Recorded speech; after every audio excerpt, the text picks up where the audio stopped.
नमस्ते बिटिया, सदा खुश रहो। I am Dr. Hemant Vyas, Associate Professor and Head of Department of Surgery, Faculty of Homeopathic Science, Jyoti Vidyapeeth, Women's University, Jaipur. In today's lecture, we are going to discuss about Raynaud's disease. So, Raynaud's disease is a disease belonging to blood vessels and especially capillaries of the digits or the fingers. It is a recurrent vasospasm of fingers and toes and usually occur in response to stress or cold exposure. It is named after Maurice Raynaud, who was a medical student and defined the first case in 1862. The Raynaud's phenomenon. Okay.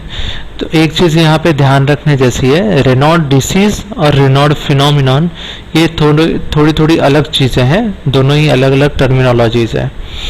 Reynolds phenomena is used to refer to localised intermittent episode of vasoconstriction of small arteries of feet and hands, and that causes color and temperature changes.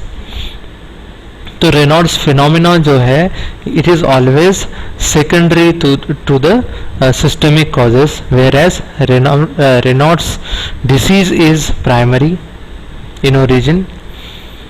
The disease is most common in women between 60 to 40 years of age. It occurs more frequently in cold climate and during the winter. Classification: occurrence primary and secondary, ऐसे दो इसमें इसको divide किया गया है. Primary Raynaud disease occurrence of vasospasm alone with no associated other illnesses. In secondary, there is the Raynaud disease is secondary to some other conditions. It may be autoimmune disease like systemic lupus erythematosus और rheumatoid arthritis. यानी दूसरे disease के साथ में Reynolds इसमें disease अगर मिलेगा तो हम उसको सेकेंडरी रेनॉल्ड्स डिसीज या रेनॉल्ड्स फिनोमिना कहेंगे. Predisposing and precipitating factors. The risk factors include working with vibrating machinery. The finger may go into spasm. This is due to an intermittent lock of blood vessels, lack of blood vessels to the fingers. Other causes risk factors are emotional distress, exposure to cold, and women are more affected than men. Exposure to chemicals such as PVC, silica, etc. Smoking may also increase the complaints, and autoimmune diseases like we have said systemic lupus erythematosus and rheumatoid arthritis are also risk factor for development of Raynaud disease. Then let's see pathophysiology, host factor and the environment. ये दोनों ही चीज़ें जब combine होती है, यानी प्रीडिस्पोजिंग factor और precipitating factor, ये दोनों जब कंबाइन होते हैं और जब पेशेंट कोल्ड को एक्सपोज हो रहा है या फिर स्ट्रेस को एक्सपोज हो रहा है, उस समय हमको देखने को मिलेगा डिजिटल आर्टरी कॉन्ट्रैक्शन और spasm. And because of that there is occlusion of arteries, and occlusion of arteries अगर हो जाएगी तो वहाँ पे टिश्यू इस्कीमिया हमको देखने को मिलेगा. Signs and symptoms: the attack can affect the fingers and toes and rarely the nose, ears or lips. The affected body part will usually have two or more of the following changes: look pale due to lack of blood flow, look bluish due to lack of oxygen, it feel numb, cold or painful. The disease part is reddened as blood return to the affected area. Patient often describe three phases of changes, like first, initial white. Initially the palm or fingers may look white whenever there is stage of vasoconstriction. Then it is followed by blueness. अब जब ischemia हो जाएगा, हाथ में blood supply नहीं पहुंच रहा है, तो ऑब्वियसली कलर कैसा हो जाएगा, इसमें ब्लू कलर हो जाएगा. Then next is red colour. Red colour दोबारा कब आता है, जब ब्लड फ्लो दोबारा उसमें शुरू जब हो जाए, जब हम कोल्डनेस के अगर वजह से अगर साइनोसिस हो रहा है, अगर हम उसको रबिंग करते हैं या वार्म करते हैं तो ब्लड फ्लो वापस आना शुरू हो जाता है।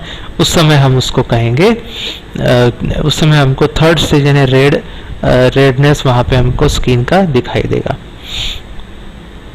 हम डायग्राम में देख सकते हैं, फर्स्ट पेलनेस, वाइटनेस, ये कब आ रहा है? जब वैसोकॉन्स्ट्रिक्शन हो रहा है, उसकी वजह से फिर ब्लू हो जाती हैं एंड अगेन धीरे धीरे रेड होने लगती है जब वैसोकॉन्स्ट्रिक्शन खत्म हो जाता है। डायग्नोसिस में फिजिकल एग्जामिनेशन और हिस्ट्री कलेक्शन ही काफ़ी इम्पोर्टेंट इसमें होता है। कुछ लेबोरेटरी टेस्ट भी हम इसके अंदर करवा सकते हैं। So history collection include obtain a history of injury or frost bite, occupational history, example jack hammers, industrial exposure to polyvinyl chloride, autoimmune disorders if any. Physical examination include observe the color of digit, ulcers if any, examine nail fold capillaries under magnification, help diagnosis underlying autoimmune disorders। तो microscope में अगर हम देखते हैं तो normal nail fold capillaries हमको इस तरीके से दिखाई देती है और डिसीज्ड यानी डायलेटेड कैपिलरीज हमको सिस्टेमिक स्क्लेरोसिस में दिखाई देती है, जैसे कि इसमें दिखाई दे रही है। Then laboratory investigation include CBC, ESR, anti-nuclear antibodies. They may be positive in autoimmune disorder and should be obtained in patients with feature of this disorder. Rheumatoid factor, तो rheumatoid arthritis और सिस्टमिक लूपस एरिथेमेटोसिस, इन diseases को differentiate करना हमको ज़रूरी है। अगर हमको Reynold disease अगर मिल रहा है किसी भी पेशेंट में तो उनके अंदर कहीं ऑटोइम्यून डिसीज तो नहीं है कोई, जैसे रूमेटॉइड आर्थराइटिस या SLE, तो उनको डिफ्रेंशिएट करना ज़रूरी है। इसलिए एंटी न्यूक्लियर एंटीबॉडी और रूमेटॉइड फैक्टर टेस्ट हम पेशेंट के अंदर करवाते हैं। Medical management include avoiding the particular stimuli like cold, tobacco and take that provoke the vasoconstriction को बढ़ाने वाली चीज़ों से परहेज करना हमको पेशेंट को एडवाइस करना है। Calcium channel blocker like nifedipine can be suggested and topical nitroglycerin are given to the patient. So that's it from the presentation. This session is powered by digital version 2.0 Jyoti Vidyapeeth Women's University Jaipur. Hope you are satisfied with this digital session. If you have any query, please mention in comment box. Thank you very much.